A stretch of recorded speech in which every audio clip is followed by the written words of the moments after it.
Hey, this is Jim Knock, an old has-been. And I first met Jack Horton the summer of '52. I was dating his sister Kay, and he had organized Colorado's first water ski school, including its first jump, which was a smooth bedroom door with a barrel float at the top end and a smaller float at the rear end tied down to cement blocks, and in shallow water, of course. He had attracted quite a following, including a Texas girl named Gretchen, and she still uses his name today, some 65 plus years later. Now, Jack was one of the early members of the Denver Water Ski Club, and he put it on the map by leasing Patrick Lake, which remained its headquarters for some 35 years. Skiing there, he became an early member of the elite Century Club, one of the first 100 skiers in the USA to jump at least 100 foot, which was the gold standard of jumping in the early 60s. He abandoned us in the mid-60s to move to California, where he went out onto the desert and designed and built 2 tournament water ski lakes, side by side. The design of these 2 lakes is still the standard for tournament water skiing lakes today, and Horton Lakes was the premier California tournament site for many years. And by nature a competitor, he qualified and skied in probably 50 plus consecutive national tournaments. Jack also supported and helped organize tournament water skiing early on. He served 2 terms as California EVP. He served on the AWSA Board of Directors for 3 4-year terms.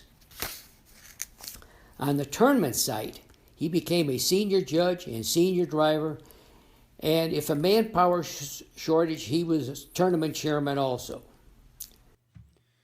Hello, Dr. Jack. This is David and Cindy Benzel from Florida, wishing you well, and so pleased to hear about how you're being honored at the Western Regionals this year. You know how every single memory we have of Horton Lake includes you and Gretchen, and we remember just talking tonight about one of the fun times we had was when I was taking a ski ride and Cindy was driving the boat. You were observing, and I popped the handle coming around a buoy, turning real hard. The rope flew up around Cindy's neck, and before it could get tight, you reached down, grabbed the rope, and pulled it down off her neck. Of course, then it hooked the throttle, and it pulled the throttle into full reverse from 36 miles an hour. The bow of the boat dove down into the water. Water came crashing up over the windshield, flooded the entire boat. When I came up from my fall, all I could see was the back of the boat and the air and the propeller spinning.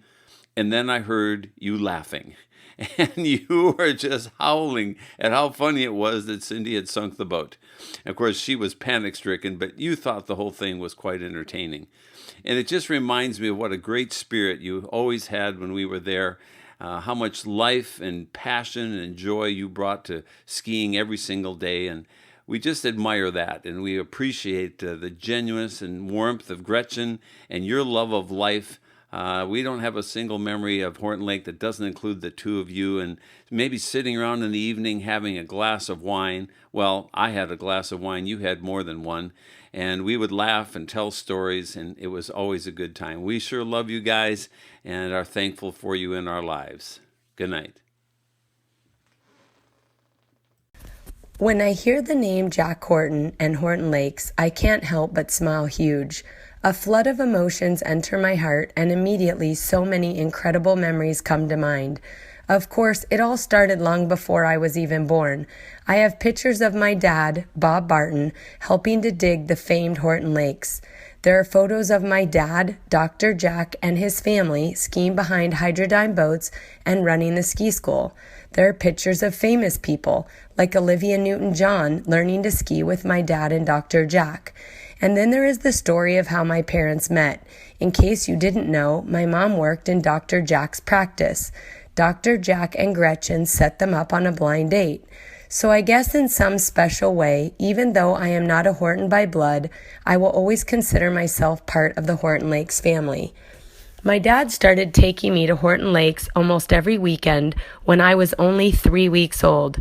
By the time I was 8, I was spending 3 to 4 days a week at the ski school training with Dr. Jack and his staff. I learned to jump for the first time at Horton Lakes, and I competed in my first jump tournament there too. I will never forget it. I had been landing my jumps all week in practice. My dad came out to the tournament on the weekend after working all week, and I was so excited to show him what I had learned. Well, I fell on every single jump and scored 0. I will never forget Dr. Jack meeting me at the shoreline as I swam in pushing those big old jump skis. I was crying and he just gave me a big hug.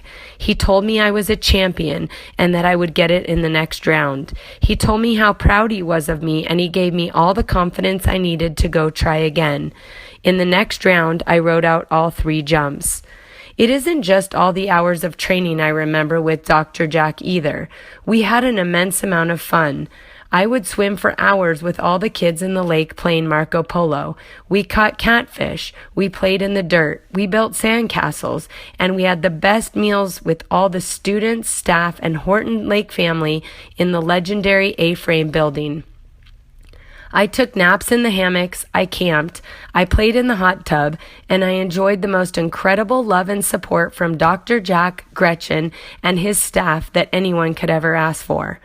When people ask me now what I did or what my parents did to avoid burnout, I can't help but think of this special balance I had with Dr. Jack and Horton Lakes. Yes, I worked very hard. And yes, my dad and Dr. Jack and the Canyon Lake Ski Club pushed me to be the very best that I could be.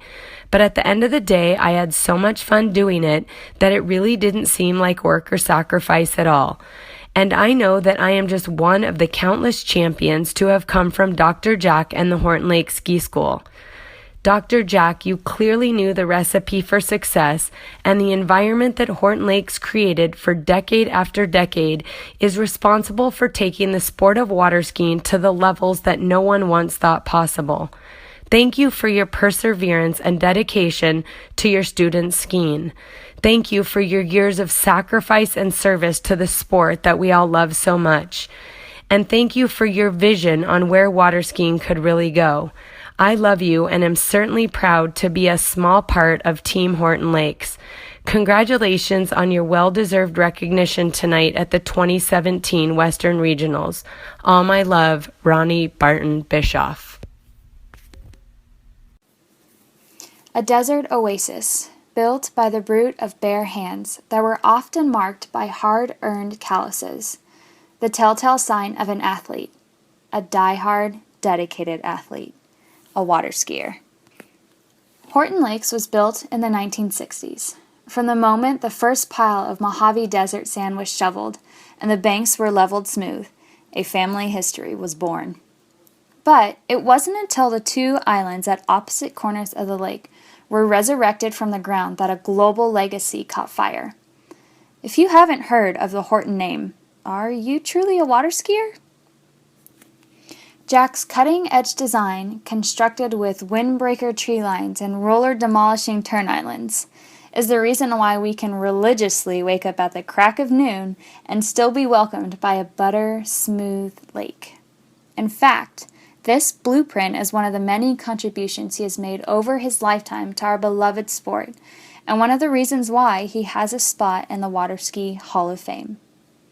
At his little diamond in the desert, Jack opened his doors to anyone who was crazy enough to strap on one of his old pairs of Conley combo skis, tied together by a faded frayed rope, mind you, and hang on to that paint-chipped white boom as he sat behind the wheel, outfitted with an ear-to-ear grin and a straw hat brimming his face.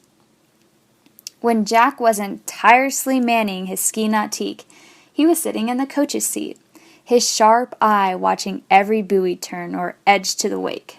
Each set never complete without his most famous tip: keep your lead shoulder up. Horton Lake served as a catalyst for many skiers' accomplishments. Whether it was opening his site as a training ground for the Masters or creating unforgettable summers for staff, Jack and his passionate love for life on the water have impacted many and left an indelible mark on the sport. I believe that of all the lucky skiers who had a chance to pass through, I can call myself one of the luckiest. Long summer days with Grandpa Jack are the best memories of my childhood. He helped set the foundation for some of the greatest days of my life as a competitive water skier. It's funny. Despite growing up on the dock, I actually hated skiing at first as a little 6-year-old. But Grandpa was smart at bribery. His deal was if I skied 5 times a day, I would get $5. As a kid, that's a jackpot. And it fueled my love and drive for the sport. Grandpa Jack poured his heart and soul into my career. To this day, he still tells me to get my lead shoulder up on that darn Wake 5 front. As much as I may roll my eyes and smirk at him, I swear it's the reason I can nail my tricks with 100% credit. The reason why I've been able to achieve my dream of winning international titles. Jack is a legend, a family man, a passionate water skier, and the best grandfather a family could ask for. If you haven't met him, it's not too late. Just make sure before you stick out your hand for an introduction that you give him a big smooch on the cheek and a large bowl of Moose Tracks ice cream. He'll love you whether you're a skier or not.